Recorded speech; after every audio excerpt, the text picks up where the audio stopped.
This is Dan Riley for Sports Talk on Passionate World Internet Radio. When it feels like the world has lost its collective mind, when our politics feel like a cheap ripoff of the WWF's Attitude Era from the 1990s, we turn to the world of sports for an escape, to find examples of people at their best. Unfortunately, pro boxer Jared Anderson clearly has not fit that profile. According to multiple reports, the Ohio native has been arrested and charged of fleeing police in multiple traffic stops, according to the Wayne County Prosecutor's Office.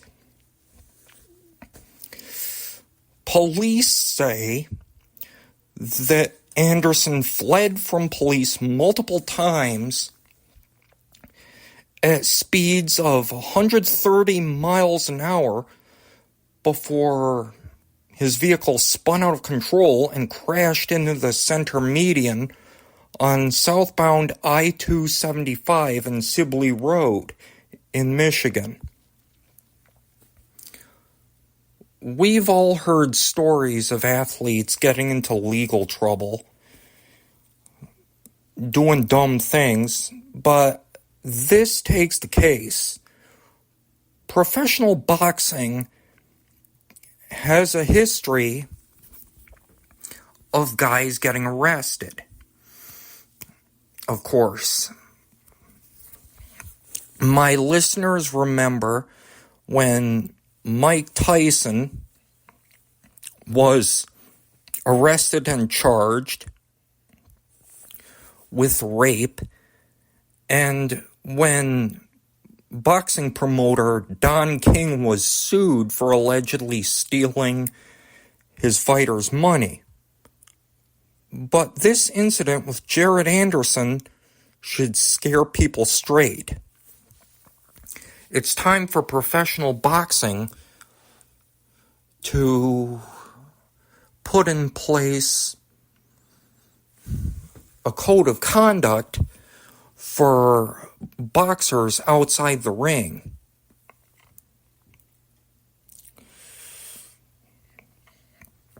After all, the NFL has one. And if boxing wants to get relevant again, it has to send a message loud and clear that legal trouble, like speeding, won't be tolerated outside the ring.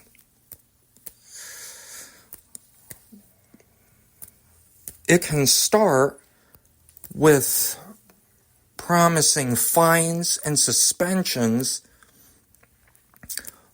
for incidents like assault, a suspension of a month or two for allegations of rape until the trial ends, and then deciding to punish the accused rapist if he is guilty, and promising suspensions for behavior like Jared Anderson.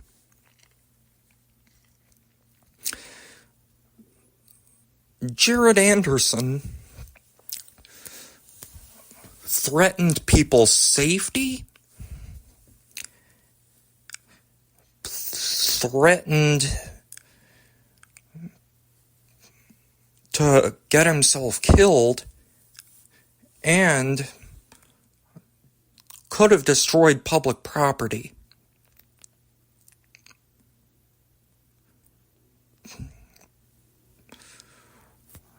Boxing has to rein in its history of legal troubles.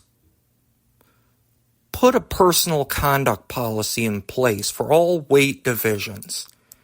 Send a message loud and clear that high-speed chases, assaults, and alleged rapes are no longer acceptable. In fact, crimes like Tyson's should possibly get the accused banned for life. Professional boxing isn't what it was, and it isn't for a lack of participants.